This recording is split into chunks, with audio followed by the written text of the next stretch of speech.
Hello, welcome to my channel Rajnandini রান্নাঘর। তো আজকে রেসিপি হচ্ছে মাটন কষা আলু দিয়ে। তো আমি তার জন্য এখানে নিয়ে নিয়েছি 500 গ্রাম খাসির মাংস।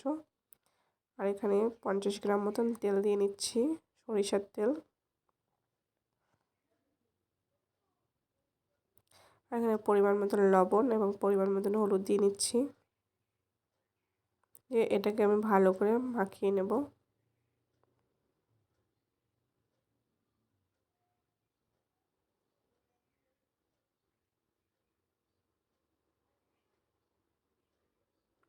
আমি এটাকে আধা ঘন্টার মতন রেখে দেব ঢাকা দিয়ে। তো আমার এখানে মশলাটা লাগছে আদা, পেঁয়াজ, রসুন, লঙ্কা, জিরা এবং টমেটো। আমি আদা, পেঁয়াজ আর লঙ্কা, জিরা এগুলো আমি বাটা করে নিয়েছি। এবার আমি আলুগুলো ভালো করে ভাজা করে নেব, লাল লাল করে।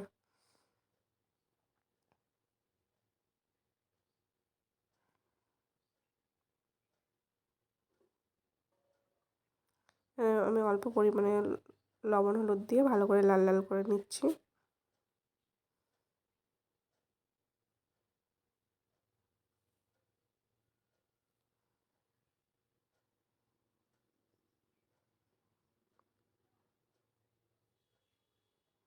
তো আমার ভাজা হয়ে গেছে, আমি তুলে রেখেছি। এবার ওই তেলে আমি জিরে ফোড়ন দিচ্ছি, 2টো এলাচ, 4টে লবঙ্গ আর একটু দারচিনি দিয়ে নিচ্ছি, 2টো তেজপাতা।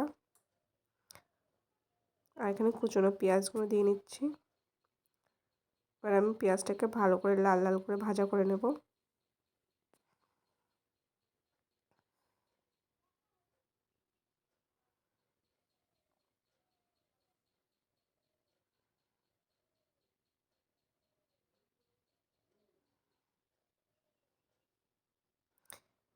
এবার আমি টমেটোগুলো দিয়ে দিচ্ছি।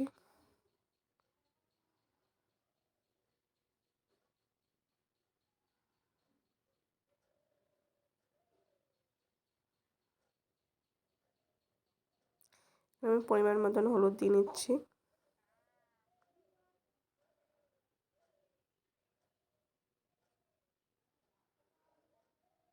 এখানে কিছুটা পরিমাণ লবণ দিয়ে নিচ্ছি,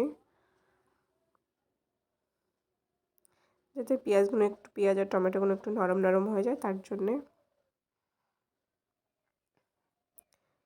মাংসটাকে এই যে রয়েছে, আমি এবার মাংসগুলো দিয়ে দেব।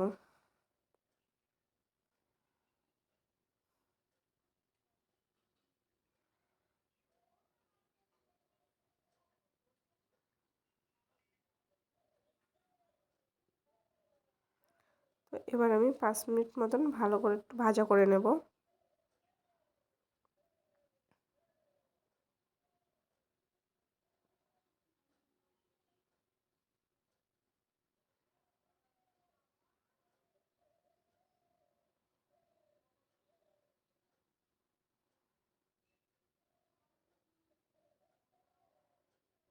এবার আমি মশলাগুলো দিয়ে নিচ্ছি, আদা, রসুন, লঙ্কা, জিরা বাটা।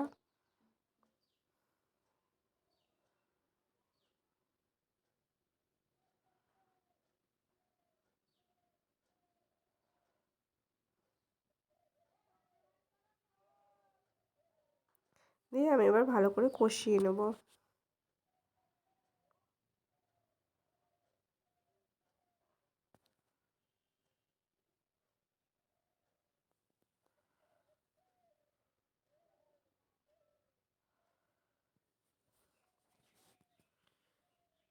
এবার আমি কিছুটা আলু দিয়ে নিচ্ছি।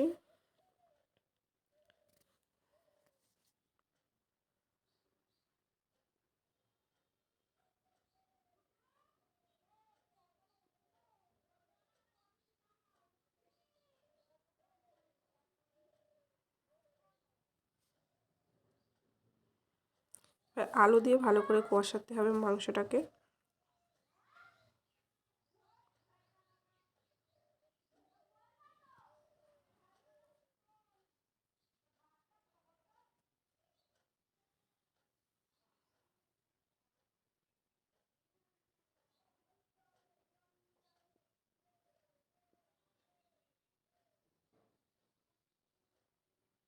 আমার কষানো প্রায় হয়ে গেছে।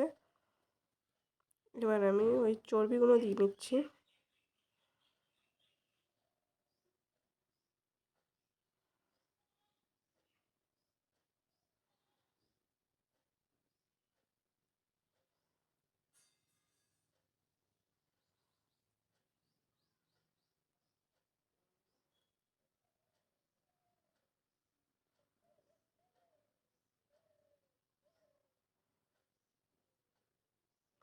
এবার আমি জল দিয়ে দিচ্ছি। আমার কষানো হয়ে গেছে। আমি প্রায় 30 মিনিট মতন কষিয়ে নিয়েছি। এই যে আমি আমার পরিমাণ মতন জল দিয়ে দিয়েছি।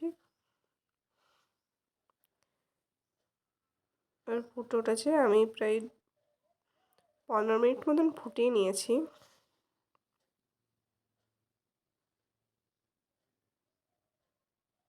এবার আমি গরম মশলাটা দিয়ে নিয়ে গরম মশলাটা দিয়ে আর আমি 10 মিনিট ফুটিয়ে নেব।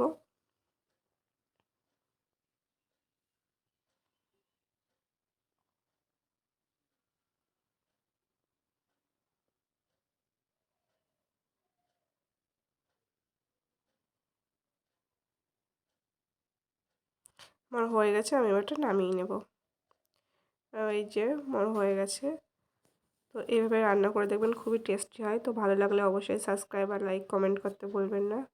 তো দেখা হচ্ছে আবার পরের ভিডিওতে।